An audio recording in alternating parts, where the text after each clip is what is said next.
drove past this place called The Stables over in Quincy. Nice. And they were advertising fish pizza. and I thought, if it's anchovies, that's one thing. Yeah. But I do not think that's going to be the case. I imagine it's a white fish. I mean, I'm just going to be honest here. And I can just imagine this poor, for some reason, I'm imagining a 45-year-old Midwestern woman who's like, nobody's ever thought of this before. I can't believe this. Well, Fish yeah, pizza. I mean, there's a Costco right over in Kalamazoo. You pick up your tilapia and toss it on the pizza. Oh, goodness. I'm literally... I haven't felt a little sick thinking about food in a long time, but that is Fish that pizza. Is foul. What's on it? White sauce? Red sauce? It's got to be white sauce. Tartar, yeah. Yeah, tartar sauce. Oh, yeah. That's so salty, you dude. dip the crust in that. Oh, yeah. Man. Imagine freaking Ranch pizza? Well, so they pizza? do that in Nebraska. In Minnesota, Nebraska. Yeah, and they consider it normal. You guys know John Gage, right? Yeah. So every time I go out to a bar with John, we get a couple beers and we get some food, and he always asks the waitress, "Can I get a side of ranch with that?" And they always give him a look, and they're like, "Yeah, sure." Yeah. Except one time, we were in New York at Peter Luger. Oh my gosh! And Peter Luger. Context: what Peter Luger is. Just so from a Peter boy who doesn't Luger know. is, they claim, and it may be true, that they're the oldest steakhouse in New York. Yeah. And this is not it's the steakhouse. I've been to Peter Luger. It's great. It's awesome. Yeah. I don't like where this is going at all. the New York Times trashed them a couple years ago. It was BS. It's a great place, great restaurant, great beer, great atmosphere. But the waiters are famously rude to people who they perceive as rubes. Yeah. This is sort of Peter Luger's. They're trying to maintain appearances about being New York, and so we go in there and we're having a nice enough time talking to our waiter, and the food comes out, and it's like a porterhouse steak. Yeah. And John says, "Can I get a side of ranch with this?" and he gives him this death stare, and he says, "Sir, this is a steakhouse."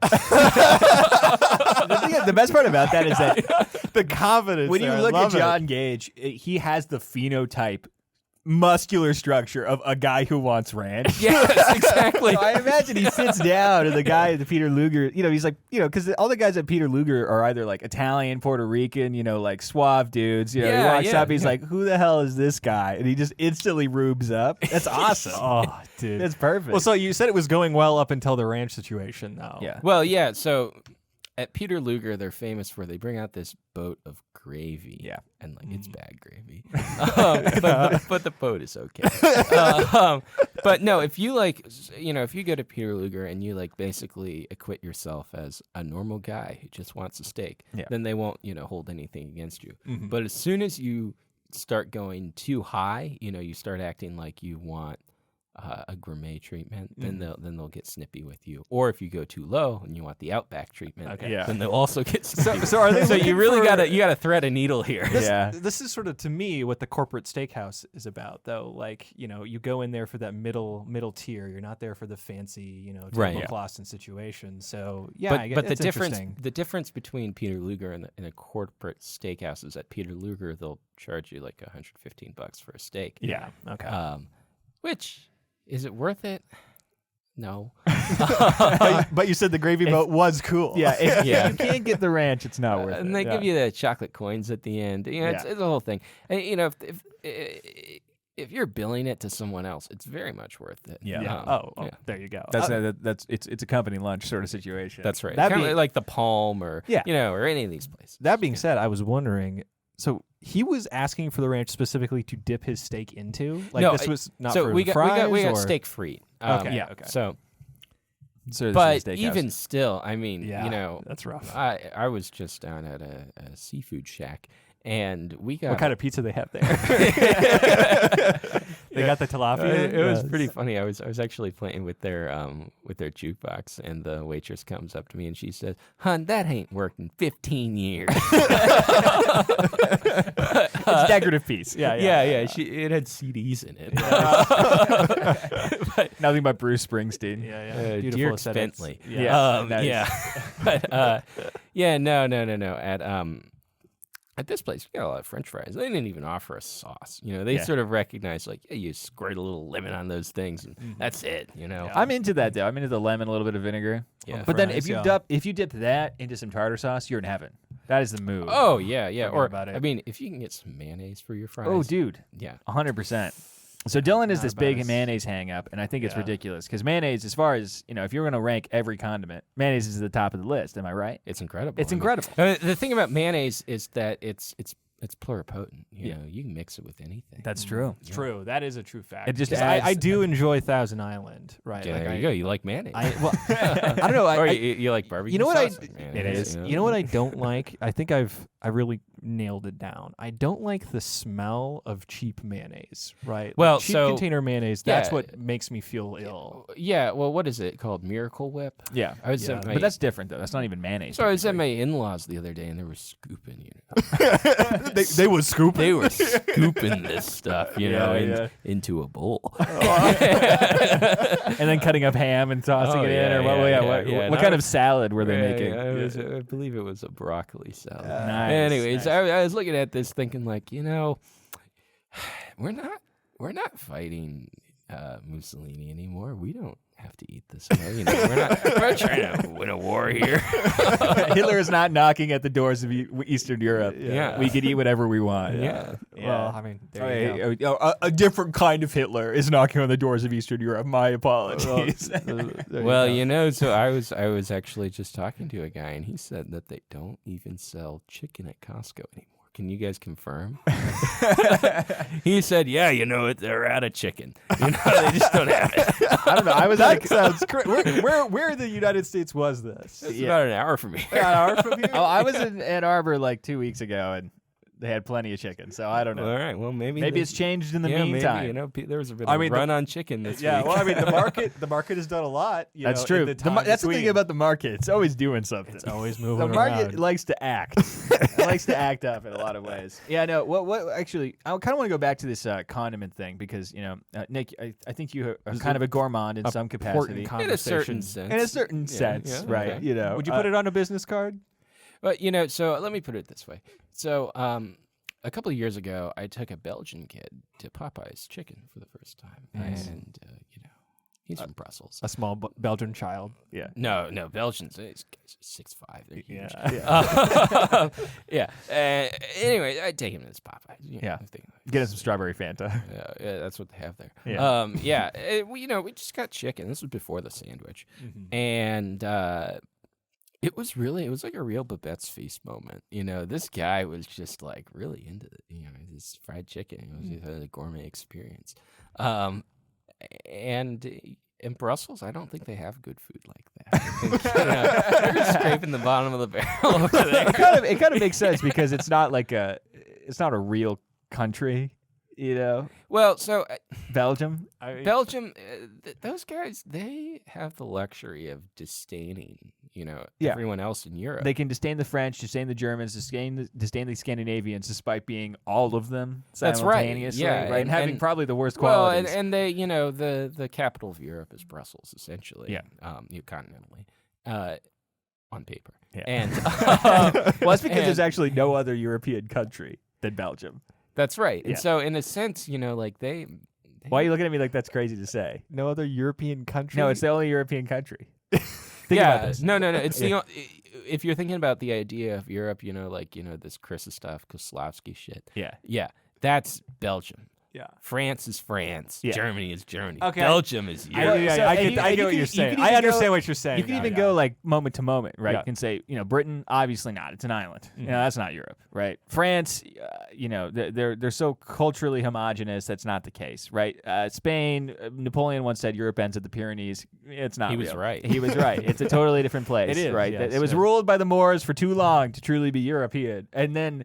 The Germans and the French, they don't get along. And same with the Belgians. So it's like, well, they don't have there's no brotherhood there. They can't be considered European. And at that point, you're like, okay, well, everything else is Eastern Europe. So Unless you want to talk about the Austrians. Scandinavians are Scandinavian. You know, they're Horgeborgen it up there. Oh yeah, totally different song. So I've been thinking about this for a while. Would you say that Venice is in Eastern Europe? I would. No, I 100% would. There's a case to be made for this. You know, I 100% Thomas Mann, when he writes about Mario and the Magician. This is the thing he really harps on, that, like, you know, those people in northern Italy, they're not like us. You know, they have a low sense of humor. So, you know, there's a case to be made. I would say that would be because having like an existing republic for as long as Venice did is a very Eastern European thing to be like excited about. Yeah, this is some real Habsburg stuff. Yeah. You were talking about condiments. Yes. We were there for a time. Yes, and then we went to Belgium. Yes. Briefly. Yes. A classic transition. A classic transition. Well, I mean, anyone who's seen Pulp Fiction knows all about this. It's just, you know, you're talking mayonnaise, you're gonna end up in the Francosphere eventually. Yeah. Well, so I was just gonna say, if you could kindly rank the condiments for us. Oh gosh, I mean, this might be a lot tougher than you're expecting. Yeah, No, I mean, I think it's pretty easy. You know, cut the ums and ahs out of this. No. So, I mean, so the way that I think about this is that the grease that is emitted naturally from, you know, fried chicken, fried fish, ribs, barbecue, that's the best condiment. You know, it's not a condiment, but it's, you know, but yeah, no, It's the I mean, au jus. that's like why. That's why mayonnaise is the best condiment, though, because it's just that. It's just fat. Yeah. And so, I mean, mayonnaise is, of course, the, you know, it's like the O blood type universal donor. Yeah. It's an incredible invention of humankind. It's, you know, it was noted in Pirates of the Caribbean. That seminal work of American literature. You know, I read the novelized version of it when I was a kid. Oh, nice. Yeah, and they give names to all the characters that don't have names in the movies. Nice. Yeah. So that if you go on the Wikipedia, you So can you're see, into the Pirates of the Caribbean extended universe, you know. Well, when I was a kid, I mean, you know, those movies they're just masterpieces. Up to No, a it's point, true. But I think the first and second are probably, you know, near perfect. This is a little bit tangential, but you know what I learned today? The last movie that was released on a VHS tape was The History of Violence by by the fella who made The Fly. What's his name? Cronenberg. Yeah. The History of Violence, really. Yeah, the last movie released on VHS tape. History of Violence. I feel like that's something that Cronenberg would be like, I want that to be the case. Oh, I'm sure he's very He's proud like, of that. yeah, I want it to be. I want to be on VHS. He got a huge box of them in his basement. Yeah. Come over here. Have the History of Violence. Have you looked at my new movie, Crimes of the Future, which I guess is a very similarly named thing now that I think about it. I read his TMZ interview about that. Yeah, well, what did you think about that? Well, I watched the trailer and I was like, I don't know if I want to learn anymore. They said to him, you know, like, you like putting sex scenes in your movies. You have one in this one. And that pinnacle of journalism. Yeah. And he said, oh, well, I don't know. Depends on what you consider sex, That's I what he guess. said. He said, you know, like in the trailer, we have a line where the guy says, surgery is the new sex. So there's a lot of surgical scenes in this film. So if you know, take that line at face value, then sure. I thought that's a pretty good answer. That was a wise response. That makes a lot of sense coming from the man who made Crash, you know? I was reading about Crash the other day. You know that Francis Ford Coppola hated that movie so much. And this is the Cronenberg Crash, right? Not the 2000 not the other Oscars one. This winning is Crash. the, Yes. Yeah, not the same guy who made the Canadian TV show Due South, Paul Haggis. Yeah. No, this is the Cronenberg Crash. Coppola hated it so much he wanted to, you know, just bury the movie. Yeah.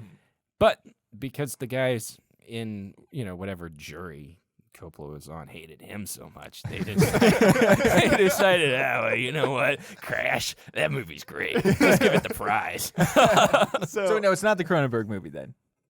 It is the Cronenberg movie. No, the prize is the Cannes prize. Yeah, the Cannes prize. Okay. No. So like, you know, that movie I don't think had any traction at the Oscars, but over in Europe, you know, Yeah. Well, I want to ask you shit. something. So, would you say that this is kind of, I don't know, this is kind of weirdly disconnected, but, you know, Crash is based off of a novelization. Sorry, a novel, not a novelization.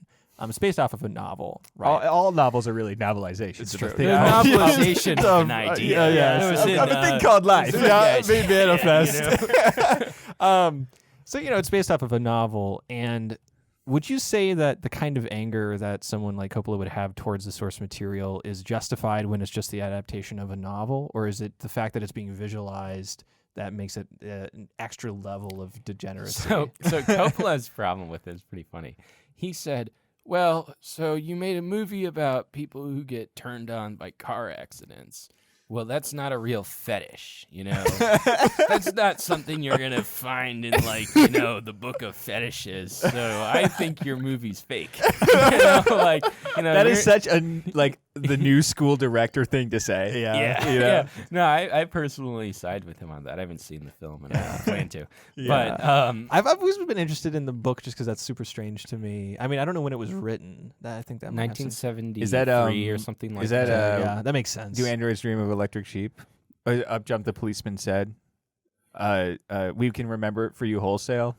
What do you? I'm just listing Philip K. Dick short stories. They all have terrible names. So Crash is actually by another guy. He actually wrote a historical novel about World War II that's acclaimed. I can't remember. Oh, is it is it the one that Mel Gibson made that no, not Mel Gibson, the one that Jim Caviezel's in, the I couldn't. Thin Red Line or whatever? No. You ever watch the Thin Red Line? No. All right. Well, when you sit down and watch it, you think like, man, what if someone else made this? What if it been a great movie? What if it wasn't Terrence Malick? What if there was like a guy who knows how to tell a story or something? Oh gosh, Malick, a painful viewing experience on every occasion. Yes. I was the only guy who walked out of A Secret Life and was like, it was okay. Yeah, I didn't see that. Yeah, not since The Tree of Life have I seen a movie from that guy. Yeah, it makes sense. You can only handle so much Malick. You can only handle about 9 hours of Malick, which means you get to watch 1.5 movies. Man. Dirty. So how's the Washington Review of Books going? Yes. The WRB. The WRB. I mean, this is as good a time as any to plug the institution. Well, yeah, if you haven't subscribed to our Substack, Chris McCaffrey and I put out the WRB every Wednesday and Saturday. We have book reviews, links, local news, local to Washington, D.C. Yes. And eventually, once you get 1,000 subscribers to the Substack, you will review books. We won't necessarily review any books, but we will review books. We'll reveal, whether or not books are good or not, which is a review of books. Yeah. As an institution. At large. Yeah. Yes. And the other thing that I ought to tell your listeners and viewers, I suppose, is if you are looking for love or services of any sort, you ought to place a classified ad in the WRB. That's we true. Have very reasonable rates, 1 cent a word. Yes. And we'll run them for as long as you like. I am placed in the WRB for my personal services as an audio editor, so I wish you would have cut it at personal services and just let that hang in the air. I'm the WRB. You can check out which personal services. All you got to do is subscribe. We've got people in Arkansas, Seattle, Washington, D.C., maybe even Philly, who are, looking for love. Yeah, for love. as we all do. Yeah. So, I can't wait until the first time that actually works, and then you'll be able to talk about it. It sort of has, though, we hasn't it? have promised that, if anyone gets married out of a WRB classified, we will send them a book. Wow. Yeah. So such generosity. Right. Then again, you did already give them the ultimate gift, which was marriage. Well, actually, the ultimate gift, which was reading the Washington Review. You get married off the WRB, and you tell me, I'm like, all right, let me go right down to my basement. You're like, I'm going to send a paperback of Magic Bound. No one. What's Don DeLillo got out here? Yeah, what do you? Well, I got all these VHSs too. I might as well send one of those. I have a DVD of Winter's Bone that I bought in 2012 on Black Friday at Walmart for $1. Nice. And that could be yours if you get married through a classified. If you get married off a classified in a WRB, consider it yours. Yeah. There you go. Yeah. Well, I am a subscriber to the WRB. You should be too. I am as well. And while we're plugging, publications that I'm involved in, if you're the sort of guy who likes reading, cool stuff, you should read The Lamp. Yes. Subscribe. You should read The Lamp. Subscribe. It's Nick is an editor at The Lamp as well, along with Matthew Walther, who he was hanging out with earlier today. Yeah. Fish and Chips. Fish and Chips with Matthew Walther. So a great publication. It must be kind of odd kind of working in letters Sort of, you know. So I think about this a lot. So Yeah. you know Philip Roth, right? Yeah. Yeah. So in the 90s, when he was, actually it would have been a little earlier than that, late 80s. He was writing Operation Shylock at the time. Yeah. Which is a book about a fictional character named Philip Roth, he meets another guy who's pretending to be Philip Roth, who's in the Mossad. Yeah. To spread Israel to other parts of the Middle East. Yeah. And, Philip Roth goes along with it and says, well, I could work for the Mossad. I'm a novelist. And anyway, so he's writing this novel, and it was really doing a number on him. And he realized that he was working in letters quite literally. And so he would have these nightmares. He had a house out in Connecticut, and he'd wake up in the middle of the night, and he would describe to his wife how... Which number wife was that? He was only married twice. Oh, okay.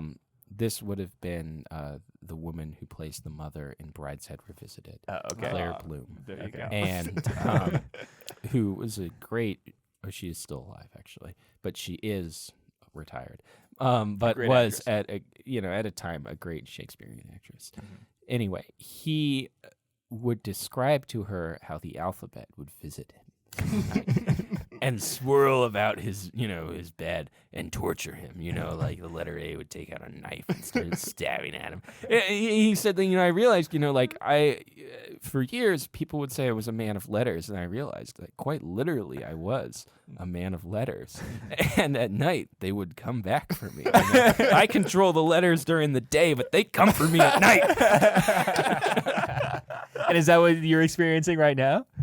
I've never once felt this. Yeah. I read that and thought, man, that guy was in deep. It's true. I don't know the letters that intimately. Yeah. Man, I like the idea of like the letter Y just mouthing that it's going to break your kneecaps, and that's when you know you're in. Okay. Whips out a switchblade, starts snapping at you. You're like, oh no, not those kind of letters. Yeah, the second half starts to gang war with the first half. Yeah. You're in the center of it. That's when you get out of it. Though. Yeah, no. So that's what it's like, is what you're saying. In Yeah, some capacity. That's right. It's West Side Story all over again. Is what it's like to make the Washington Review of books. Yeah, true. What is the show about, Shad? The show. What do we do here? The show is about our monomaniacal obsessions. Mm-hmm. We've been told we don't explain this enough, but everybody seems to, in our modern day and age, we're very topical, as you can see. Mm-hmm. We mentioned the Russian invasion of Ukraine earlier. I don't know if you noticed that, but we're it's really a little subtle. But we're really on things right now. And, we think that everybody kind of goes through phases where they focus on one thing, really get into it, and then move on. So we're trying to immortalize that one thing. We call them the whales, like Ahab's whale, the ultimate monomaniac. And so I guess the question for Nick today on our show, now that you're here, what is your whale? What is it that you're focused on? Well, let me preface this with something. When you guys first started this show, I thought to myself, man, these guys, they really are into illness. Well, I mean, I think it's not crazy to say that it is. As far as autism could be considered an illness. Yeah, but I took it literally. Monomaniacs, it's about making out with your girlfriend and getting sick. I mean,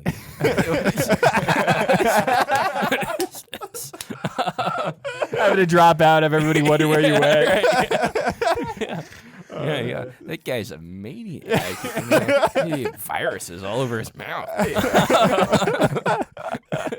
Oh, goodness. My favorite thing, actually, real quick about mono is that it was the ultimate, if you really screwed up and got expelled or something, everybody would just be like, oh yeah, that kid, he got mono. It's just the rumor you would spread. Yeah, it's like getting measles or mumps. Yes, you got mumps. You gotta love a good disease with M as the start. It's true, and the M in that case stands for macking, because you're macking when you get that. That's when you right. Get mono. Yeah, that's how you get mono. Yeah, that's one of those beneficial rumors. If you get sick for something else and people say you have mono. I mean, it'll ruin your future chances at finding love, but people will assume that you could get it. So, yeah, that's true. There's that. Yeah, or they'll think that you were kissing a car fender or something. So I mean, it's to win the car. Is it one of those keep your lips on the car as long as possible? I don't even know if a virus could survive on the chrome. It's all. I thought we were all virologists now. I thought that's something we were. In any case, I don't even know if mono is a virus. But so you asked me, what are you into right now? These days, as always, I'm into geography. Yeah. Geography, very important. Demographics, ethnography too. Yeah. That kind of stuff. The sort of stuff that, you get on the American Conservative and start sounding off on that stuff. Like that, but there's no hatred or political agenda. It's just the truth. You're just trying to find out what America is. That's right. Just trying to find the truth. Yeah. Man, if I had a dime for every time I heard that one. Yeah, that usually justifies things. Yeah. Not always. Well, good, but- on this subject, while we're on truth, I watched the Bohemian Grove documentary the other day. Yeah, Alex the Jones' famous Alex Alex Jones' Jones breakout film. Me Yeah. and my daughter watched it together. Yeah. And His daughter is under a year old, by the way. 9 months. Yeah, she wasn't really paying attention. In any case, I thought afterward, Alex Jones did find the truth.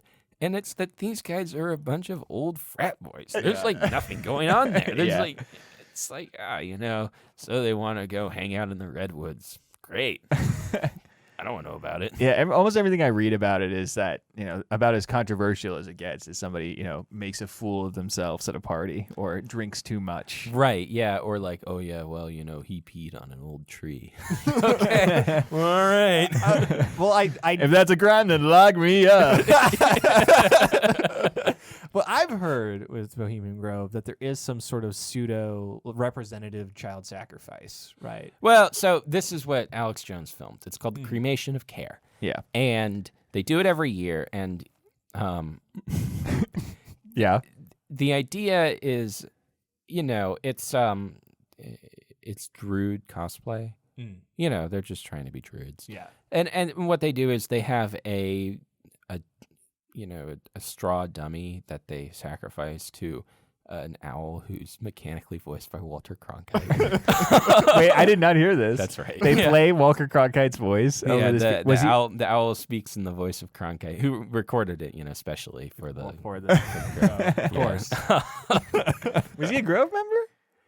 I mean, they must have let him in. Yeah, if he did that. Yeah, and the whole idea, I mean, it's Masonic bullshit. The whole idea is basically, it's summer, we have to, let our cares go, and we've got to come up with a dumb ritual to make it happen. Yeah. And it's about as nefarious as your average fraternity initiation. That's right. Yeah, and people have spun it as child sacrifice or human sacrifice, and of course, that's what the Druid ritual was. Yeah. But it's, just it's like a toga party,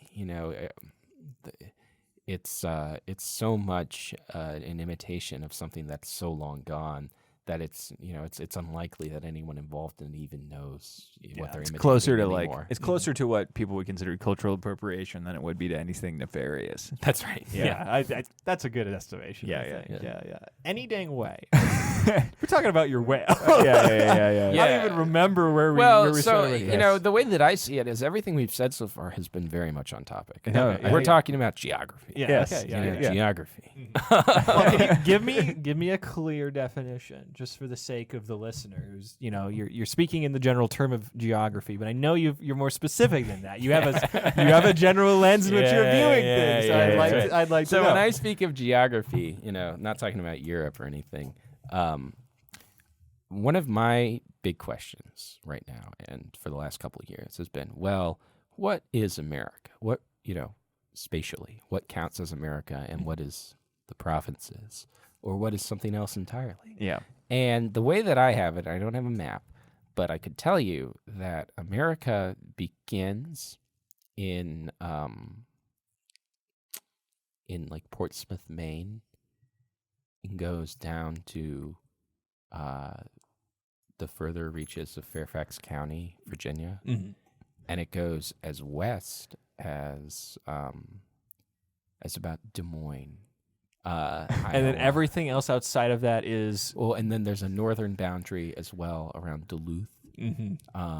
And then I would say that Columbus is probably the southern boundary of America. Okay. Okay. So this begs the question then, of Yeah. course, which is what is the differentiation Well, between it's important for us to establish that Nick is a very well-traveled man. So what have you noticed on your travels? So why would I say I say that this is America? Yes. Yeah, And that's what I'm trying to say. Yeah. What is the differentiation between what's within that space and what's without of it, at Yeah. least in what is known to be America? Sure, yeah.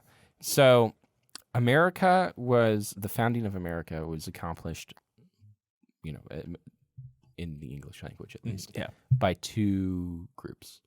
You have the New Englanders, and then you have the Mid-Atlantic people. Yes. And they came up with different ideas of America, but by the time that, America, the country, was started, they had come to an agreement, essentially. And so those regions of America are just automatically, they count. They're real. Yeah.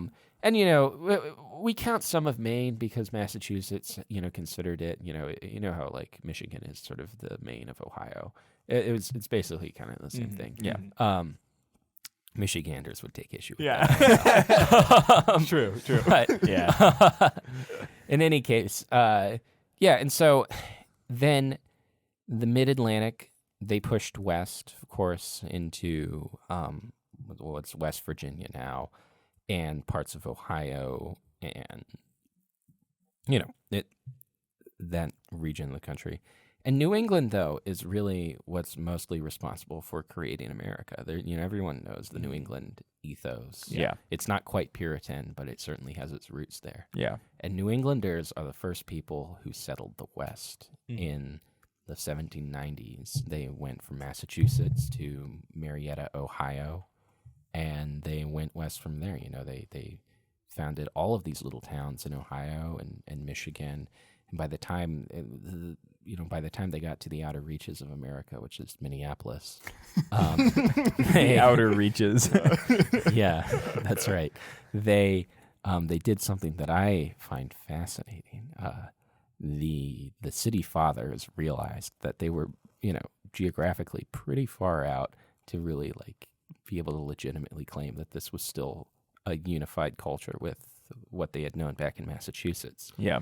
So what they did is half the street names in Minneapolis are pulled from the Song of Hiawatha, so that the Minneapolis city fathers were able to connect themselves back to New England through the poetry of Longfellow, and yet at the same time establish themselves as the vanguard, on the West, Hiawatha, naming things after this Indian who, for all we know, never existed in that part of the country, at least.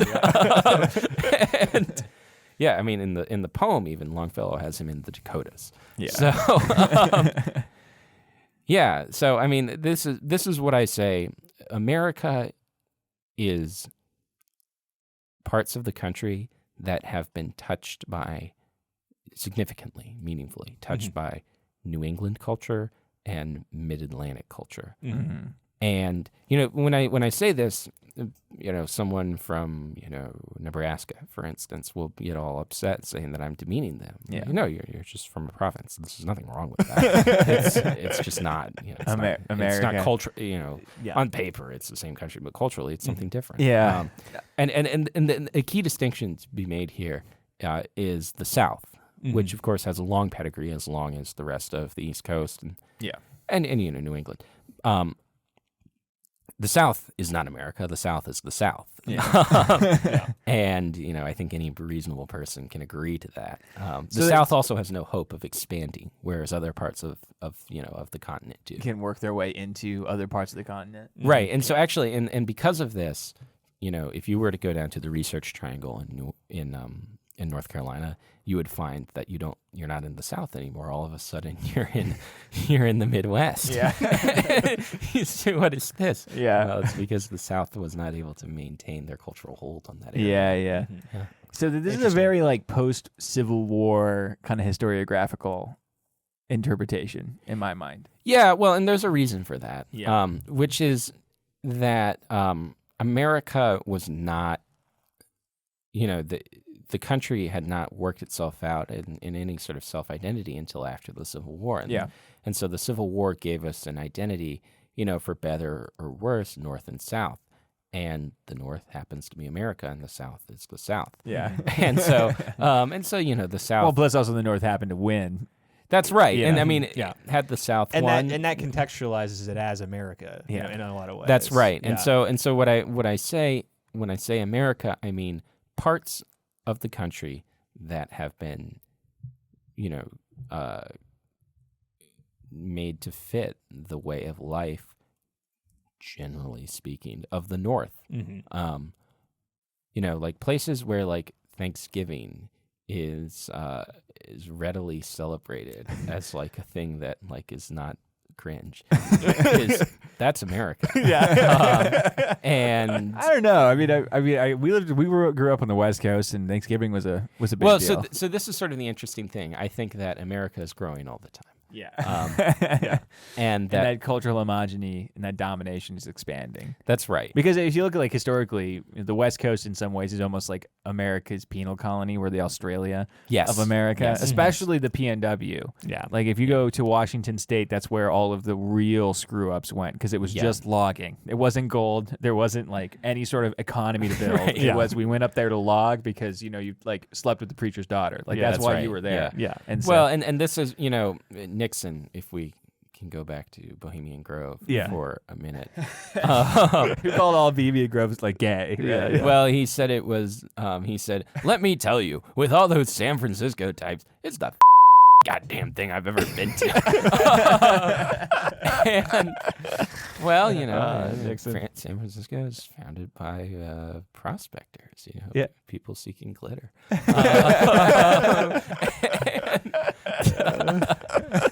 Oh man. I mean, this is the interesting thing about California is that it is not America, but it is very American in the same way that, for instance, Monaco is not any of the countries around here. True, But it true. represents the aspirations of of a certain class of people. in those countries. Yeah. No, that's actually a good clarification there with Monaco. Who's the Prince of Monaco? But for California, would that be Gavin Newsom? Yeah, I mean, of course. I mean, true. I've never been to the French Laundry, but I've been told that it's excellent. It's worth breaking the mask mandate over. I've been told that like he was right to do that. Yeah. Like say what you will about the mask mandate, but if you have the opportunity to go to that restaurant and it involves breaking your own rule, well, maybe you should do it. Yeah. You only get to go every so many times. Yeah. Although you're the governor, I'm sure you can make some calls. I don't know if it's that tough. Yeah, whatever. But so as America continues to expand, do you see a future in which all of the country becomes America? I don't know about that. I think New Orleans never becomes America. So this is the interesting thing. There are certain parts of the country that will never give in. The South, I mean, is the obvious.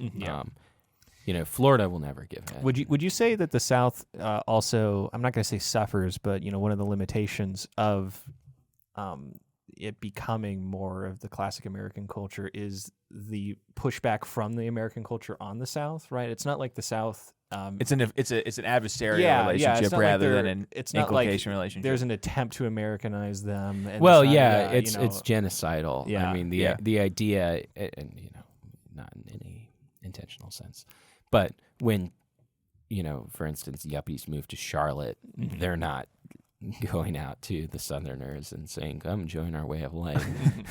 They're driving up house prices. And getting rid of them. And so this is why they're putting in boba tea places. That's right. I mean, there's a Culver's in Charlotte now. Yeah. I mean, that's how degenerate it has become. Wow. Yeah. That is shocking to me. That is crazy. Yeah, no. One time, a couple of years ago, I emailed the Culver's people and I said, I live about 5 hours away from Culver's, but I'd like to make a drive there. Do you think you could send me some coupons? And they did. And they sent me a couple months worth of them. I made good on it. Yeah, there you go. That's amazing. Oh goodness. Okay, interesting. So you were mentioning, and I think I might have interrupted you about this, the certain cultural holdouts within America, right? Yeah, right. So the South is the obvious one, and it will be wiped out. The Midwest will turn the South into the Midwest. You've seen this in Nashville already. Yeah, that's true. Yeah. It's horrible. It's disgusting. No, I've heard pretty mixed reviews on the situation in Nashville. Yeah, I mean, you drive down Broadway in Nashville and you want to shoot yourself. Just do it at Kid Rock's club, okay? Yeah, I've been to his club. It's okay. Yeah. Yeah. Speaking of, he's a Michigander. That makes sense. Yeah. Oh wow. Well, yeah, so He's a part of the Vanguard. Yeah. So the other areas that will hold out are California, because it's impossible to turn California into anything else because it is, it's the land of nihilism. Yeah. If you want to stop believing in anything, you go there, and it works. But I think what I find more interesting are regions that are not the South that have been colonized by parts of America that are themselves imitations of, a former America. I think of Arizona as the prime example of this. Interesting. Yeah. You know what one of the most popular fast food joints in Arizona is? It's Portillo's. What? Yeah. Wow. Well, that makes sense though. Oh man. And the if reason we for look this at is the- that Chicago people, they don't know about the East Coast, Fire Island and that. Yeah. They're like, oh yeah, well, when I get old, where do I want to die? Phoenix. And you want to put a bring bunch of Portillos down there. your You gotta culture. bring the You got to bring your culture. yeah, your I mean, I'm sure cultures. that the person they have Lou Malnati's down there as well. Well, I'm sure that the person the most upset about this is probably Dean Sinclair of all people. Yeah. Have you talked to Portillo's- Dean recently? He's been doing a little bit of investigation. Yeah, because after he was on our show, That's right. Yeah. Yes, he reintroduced himself to the argument. Yeah. No, he's been going to the mom and pop places and Yeah. trying to find, the truth. Yeah, because it's not in a corporate entity. It's in two people behind a stove making Philly Just cheesesteaks. making Italian beef. Yeah, dude. Oh goodness. Yeah, interesting. Yeah, Arizona's funny because I've heard that the Italian food's pretty good, and I've heard there's this weird pockets of good ethnic food in a place that doesn't have the ethnic population to support it. It's because people from cities that have good ethnic food move there and kind of demand the good ethnic food. That's right. Yeah. Right. No, and this is a great example of America doing its work. One day Arizona will become part of this great country. And, I mean, you can technically say that this is just sort of this has been the project from the beginning.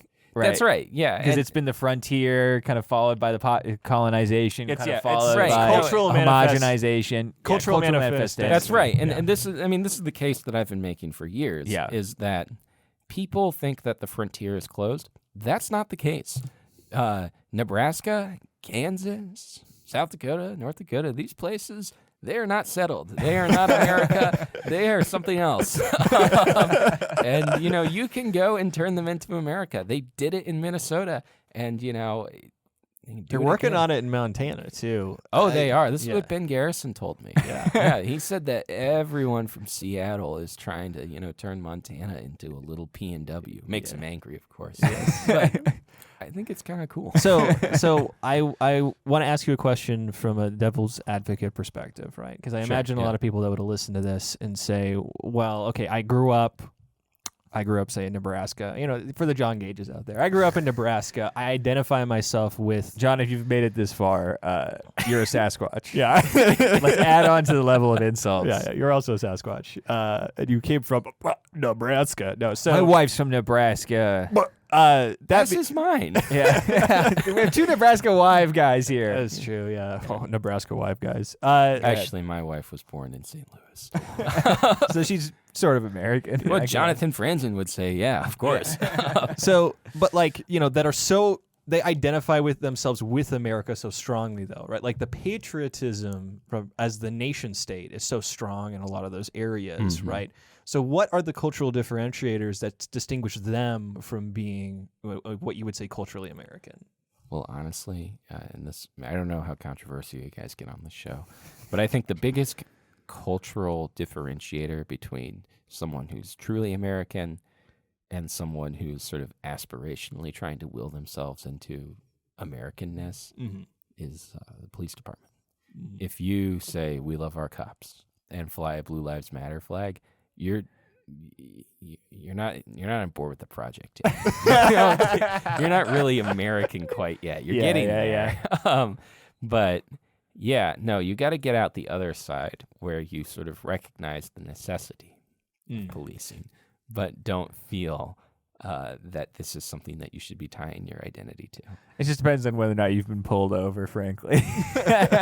Well, no, and this is a real thing. Yeah, no, like, I know that. Like, I'm not saying that people say, "Oh, we love our cops," because they have any like ideological leanings at all. It's because they look at the police departments in their towns and say, "I have never had a problem with these people.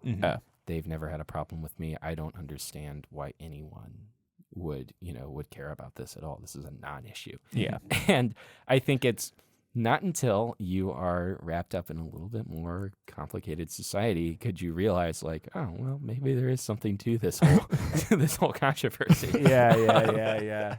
Interesting. Okay. Yeah. Okay. And that's just the first example that comes to mind. I was in Minneapolis last week, where that's a live issue, and so I've been thinking about it. I'm sure there are other reasons. Yeah, you recently you were published in the Wall Street Journal today. Yeah, when we're recording this on That's true. on Minneapolis. Yeah, on Minneapolis, actually on people who felt that they had to leave.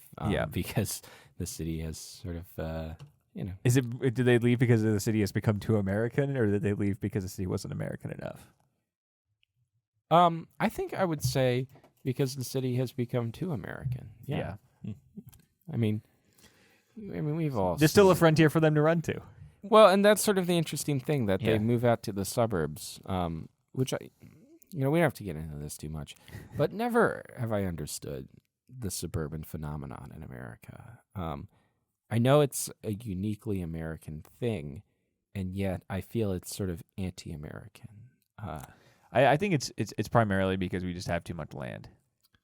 Right? Yeah, and I think that I don't know about anti-American because I feel like the idea of owning one square of property is sort of ingrained in an individual. Well, that's uniquely American because that's the opportunity that we have by having land, right? I know. There's no like generational wealth isn't necessarily American, but like it's truly is New England, right? And so, well, what's so strange about the suburbs to me is that to be an American is to be radically individualistic, and yet social. Participating in whatever your local things are. In the suburbs, you get one of them, but not the other. I think culturally, because on paper, the suburbs should be a social location, right? Because it's a communal area. You would think like, we all own houses that look kind of similar. We all have about the same size plot of land. You would think like people would be able to be like, so we share a lot of things. Maybe we should do something about it. And yet, more often than not, maybe because of that exactly, people feel as if they know everything about everyone else. And well, it's it's not worth my problem I think anymore. one of the issues, I guess, and people have written about this all over the place, but the isolation that comes from the suburbs, which is again, it's kind of counterintuitive to what you would expect. But I think that says a lot about what you were saying too, about the you want to be separate, but also you want to have the ability to have a communal. I thought this was sort of like an already established thing, and then once I tweeted like, man, I was thinking the other day, and maybe like under the austere service of the suburbs, there's like a rot. Maybe the suburbs is bad. And it was like totally ironic. I was making an American Beauty joke. And all these people just came out of the woodwork, like people I'd never met before. Like, you're just talking, you stop talking on the suburbs. And I was like, I thought we kind of established this already, that this is like a bad this setup. Sucks. Like, we're stuck with it, but like, come on. I mean, that's why we invented pink rabbits. Yeah, it's true. Yeah, not a good drink, I was unduly forced to drink a pink rabbit once, thanks to John Taylor. Okay, I definitely did not enjoy that. You were at that party. I don't think I enjoyed it. Are you familiar with this? Yes, I am. Yes, for we talked about this home, on the Patreon. It's strawberry milk and strawberry milk Nesquik and tequila. Yes, it was invented by housewives in the 1950s. At least that's how the story goes. Yeah, the way I've read it, though, it was actually invented by the members of the band The National, and they claim that it was invented by housewives. It was invented by, when they were writing a song about the suburbs. Yeah, that makes sense to me. Yeah. Guys, we have some people to thank. Yes. Just right up. I got to be honest, right? We've got some people that are helping finance the show. well known as Monomaniacs. Yeah. Thank you to the patrons out there, specifically to our top patrons, first and foremost, Joe Papalardo. Yes. And then Mom and Dad. Yeah. And welcome new AMA tier member, Dale Strehle. Yeah. Thank you, sir. And AMA people, guys, come on. Only, I'm so sorry. Did the dog run up on you? No, I was just playing with this cord and there was a nose. The dog's running around under the table. Sorry, AMA folks. We're getting questions from a couple of you, but a lot of you guys, I'm not hearing anything. You're paying for the questions. We'd love to get them. We'd love to answer them. That being said, we always do an additional hour of Patreon content, or half an hour, sorry, of Patreon content each week. And you can get that at the $5 tier if you enjoy the show. And if you just want to get the episodes early, the $1 tiers. That being said, we got some AMA questions we gotta answer. How much time do you have? Yeah, how much time do you got? Let's see. We can speed round this. Yeah, go incredibly fast. Let's roll until what would we say, 6:30? Well, you don't have to stick around for the Patreon if you're not able. No, I can't. Somebody's gonna Will make you get a call. I phone think call? it's I think it's you. Yeah, That's whatever. They're probably wondering where you are. Yeah, well, it happens. Okay, so we'll move through this quick. We'll move 'Cause this I quick. think we're probably we're almost to an hour. Yeah, Right? yeah. All right. First and foremost, this is from Joe Papalardo, and this is specific for Nick. Oh my gosh. All right. Nick got married just before the pandemic. How did he change during that time, and what did he learn about himself and or his family during that time? Gosh, I mean, Joey, you trying to get me like divorced or something? Well, I mean, like a lot of people, I got fat. Yeah. But But that just happens when you get married. True. yeah, that seems right. During the pandemic, something I learned is that it's okay to drink beer in the morning. Like you have a Guinness, that doesn't really count. That's basically eating a slice of bread. Yeah. As we discovered last night, it's even less. It's less calories than a slice of bread, which is wild. Yeah. But the other thing and this is pertinent actually to our topic here, I learned I really like traveling. As soon as the country shut down, gas got cheap, and I said to my wife, let's go. Mm-hmm. And we just drove around the country for like 3 months. It was great. Nothing was open. Yeah. But You get to witness America, though. we did, yeah. Mm-hmm.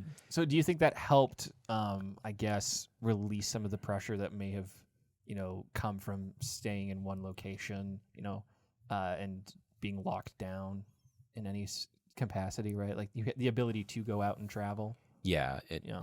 Yeah. I mean, one of my favorite things we did is we drove the length of Lake Erie, and we went to Robert Putnam's hometown, Port Clinton, Ohio, and went to the bowling alley. We were bowling alone. And that really, there was some poignancy to that in 2020. Yeah. True. Yeah. Yeah. Is that the only question we have? No, there are others. All right. Wait. We got to move on because we're running out of time here. Yeah. So we'll do a general question. This is for everybody. Okay. First and foremost, Shad Joe wants to know who would be the coolest uncle out of this group of people right here, right now. Definitely Nick. You say Nick? I'm going with Nick on this one. think What so? about that? And it can't be because he would give you cigarettes at a young age. Yeah, so okay? that's what I'm thinking. The reason I would say that Nick would be the coolest uncle is like, hey Tyke, you want to sip from my Guinness? That's the coolest possible uncle. I have given Ingrid chartreuse before. Yeah. She liked it. No, I think that, I mean, and there has to be some level of, I guess, distance from your parents as well. Yeah. Right? So, like, in your and I's situation, I think we're a little too similar to one another so that if, you were ever to have kids, we would kind of be on the same team. Whereas, I don't know. I feel like we'd be very different dads. Well, that's true, but it's not like... What is this if you were ever to? Yeah.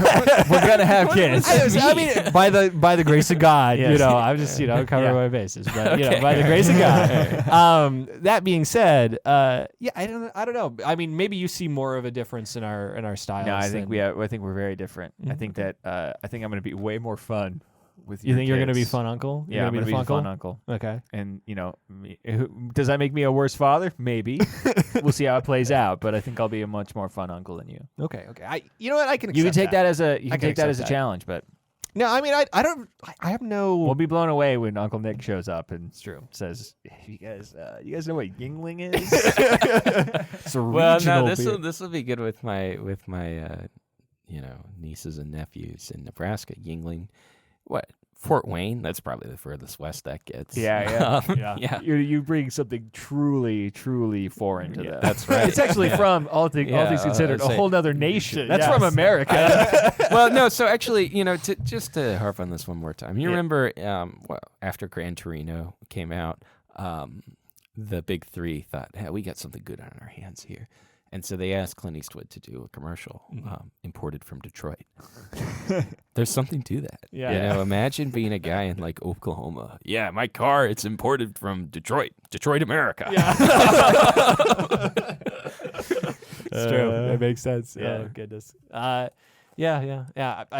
We could go into some more. Let's save some because we potentially might be doing the Patreon just us two, and if that happens, we can work through some questions in addition. That being said, got something? Nothing. Just thanks Nick, for thank you, sitting Nick. down. I know Yes. that you kind of squeezed us in, and then so thanks for sitting down. Everybody can check out Washington Review of Books, which is at WA Review on Twitter. Maybe. Can you just Google It's it? going to be Might right be down Wash here. Review. I mean, who Yeah. cares? I'll put it down right here. It's going to be right here. Yeah. You got to do it this time. Last time you said that, we didn't do it. So I you think gotta- it was just a joke. And, of course, subscribe on Substack. and Yeah, all that. subscribe on yes, Substack exactly. for watching review of books, and subscribe to The Lamp as well, which I'll put it On the Lamp. lampmagazine.com. lampmagazine.com. And Nick's not just an up and coming, but an already sort of somewhat established man of letter. So all you can do to support him is always very helpful. He's doing a lot of good work. So It's true. nothing but respect for Yeah, Nick if Rowan. you ever see the letters in your dreams, wake up.